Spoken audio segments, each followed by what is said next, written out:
Patrick Jagou, Sentier d'auteur, la Jagou d'émission littéraire produite en partenariat avec la Société des auteurs savoyards. Cette semaine, j'ai le plaisir de recevoir l'écrivain René Morlet. René Morlet, où êtes-vous né? Êtes-vous savoyard? Je suis un Auvergnat de Paris, je suis né en Auvergne au bord de la rivière Allier le 9 septembre 1936.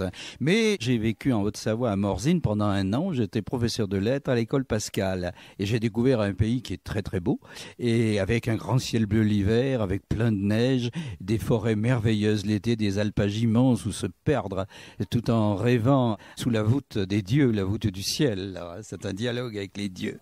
Donc j'ai connu ce pays magnifique, et j'y reviens, vous voyez, j'y suis avec mon épouse actuellement, là, à Haute-Luce, et on admire des paysages qui sont grandioses, fabuleux. René, qui êtes-vous et à part écrire, que faites-vous? À part écrire, je lis essentiellement, et je voyage, j'ai vécu à l'étranger, où j'étais professeur de lettres et vice-président des enseignants français au Maroc, et dans l'un des lycées de la capitale religieuse du Maroc, Fès. Et puis je suis revenu et j'ai eu un autre cursus, et en particulier j'ai collaboré pendant 8 ans, je crois, à la revue Esprit, très intellectuel. Et puis j'ai fait une carrière de journaliste assez longue dans des revues grand public où j'ai interviewé environ 450 personnalités.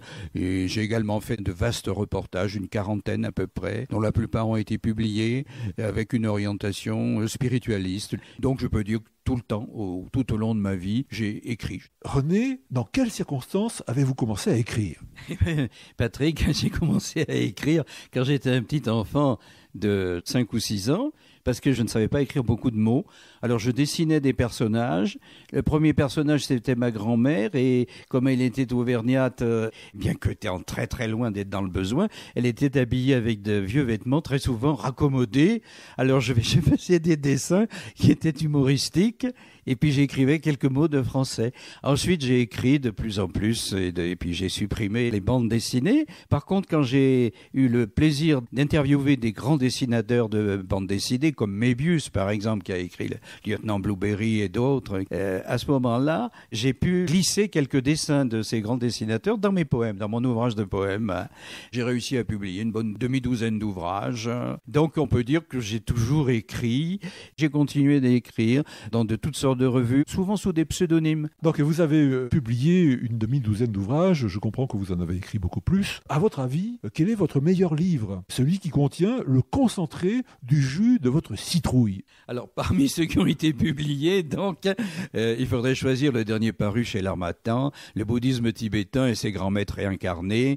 C'est ceux-là qui expriment le mieux ma démarche philosophique des 35 dernières années et les contacts que j'ai eu la chance d'avoir avec ce qu'on peut appeler de très grandes âmes, avec de très grands mystiques réalisés, 17e Karmapa, 13e Shamarpa. Cet ouvrage-là, il comporte 2 parties. La première partie, c'est un résumé des grands dogmes du bouddhisme tibétain, et cela n'existe pas en langue française. Et la deuxième partie, c'est l'interview de 6 grands maîtres du bouddhisme tibétain, avec des entretiens personnels extrêmement enrichissants, valorisants.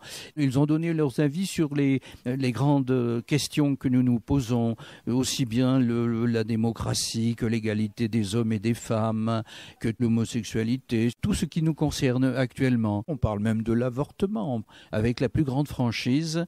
Sur nos problèmes de vie, ils apportent des réponses vraiment très éclairantes et très élevées spirituellement, qu'il faut absolument connaître, à mon avis, pour réagir d'une façon plus profonde et plus juste, plus approprié à notre époque, car il ne s'agit pas de suivre telle ou telle mode, tel ou tel discours d'un intellectuel dont on ne parlera peut-être plus dans 5 ans ou plus jamais, ou d'un homme politique, mais nous avons là des esprits très profonds et des gens qui vivent leur foi, c'est-à-dire qui se retirent dans des grottes pendant 12 ans, pendant 15 ans, pendant 20 ans, avant de prendre la parole. Ils savent de quoi ils parlent, parce que vraiment, ils ont un lien avec l'invisible divin. Nous avons avec d'authentiques lamas, en particulier ceux qui sont nés au Tibet et qui ont accompli ces très longues retraites dans des grottes d'Himalaya ou dans des monastères dans le nord de l'Inde, nous avons de véritables niveaux de conscience spirituelle dont nous manquons terriblement en Occident. Et certains de ces entretiens ont une valeur, je dirais, historique, puisque le Shamarpa est décédé malheureusement il y a quelques semaines. René Morlet, je comprends que vous avez eu, au cours de votre vie, l'opportunité de rencontrer rencontré des personnages exceptionnels que vous avez longuement interviewés. Qui étaient-ils ? Bien, je me souviens surtout de certains qui sont devenus des amis, comme Rémi Chauvin, qui est un très grand esprit, dieu des étoiles, dieu des fourmis.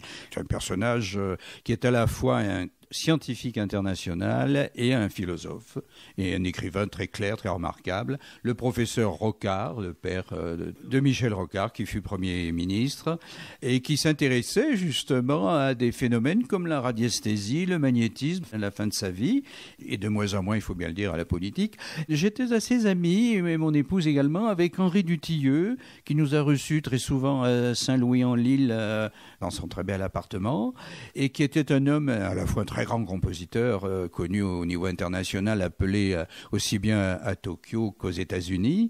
Et Henri Dutilleux, qui m'envoyait des lettres de ses voyages, c'était toujours très agréable, et était un homme extrêmement modeste, comme le sont les très grands personnages, Rémi Chauvin et Rocard aussi d'ailleurs. Et j'étais ami aussi de Jacques Benveniste, La mémoire de l'eau, qui est un chercheur remarquable, évidemment, qui s'avançait dans des zones scientifiques assez incertaines et qui n'a pas été soutenu du tout dans ses travaux, alors qu'il allait déjà très loin, et il était très avancé, peut-être sur le point d'aboutir. Malheureusement, il est décédé. Est-ce que j'ai répondu à votre question, cher ami ? Voilà, chers auditeurs, nous parlions de l'ouvrage de René Morlet intitulé « Le bouddhisme tibétain et ses grands maîtres réincarnés » paru aux éditions L'Harmattan. Sentier d'auteur, la Jagou d'émissions littéraires, c'est fini pour aujourd'hui. Arvi les amis, et la semaine prochaine, si ça vous dit.